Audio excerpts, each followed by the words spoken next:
శాసనసభలు ఇచ్చిన మాటకే విలువనివ్వనోడు నువ్వు ఎలా ముఖ్యమంత్రి? అంత ఒత్తిడికి తలకి ఇచ్చిన మాట నిలబెట్టుకోకూడదు అంటే రాజీనామా చేయడం మంచిది కదా.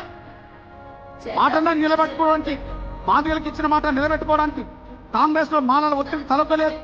అవసరం అంటే ముఖ్యమంత్రి పదవిని వదులుకున్నాడే కానీ ఇచ్చిన మాట కోసం నిలబడ్డాడనే ఒక కీర్తన ఉంటుంది కదా. ఎలకాలం ఉండలేవు ముఖ్యమంత్రి పదవి మీద, ఎలకాలం ఉండలేవు ముఖ్యమంత్రి పదవి మీద. ఉన్నంతకాలం విలువలతో ఉండాలి, ఉన్నంతకాలం మాట కట్టుబడి ఉండాలి, నిజాయితీ ఉండాలి. అది లేకుండా పోతుంది రేవంత్ రెడ్డి గారు. ఇప్పుడు మా పరిస్థితి ఏంటంటే ఒక ఆవేదన ఉన్నది మాకు. ఇప్పుడు వర్గీకరణ చట్టం తీసుకొస్తామని, ఆ చట్టం రాకముందే లెక్చర్ పోస్ట్ భర్తీ చేస్తావు, మీరు జూనియర్ లెక్చర్ పోస్ట్ భర్తీ చేస్తావు, మీరు గ్రూప్ 1 భర్తీ అని సిద్ధం చేస్తావు, మీరు గ్రూప్ 2 సిద్ధం చేస్తావు, నువ్వు గ్రూప్ 3 సిద్ధం చేస్తావు, అన్ని డిపార్ట్మెంట్ల ఉద్యోగాలన్నీ భర్తీ చేస్తావు.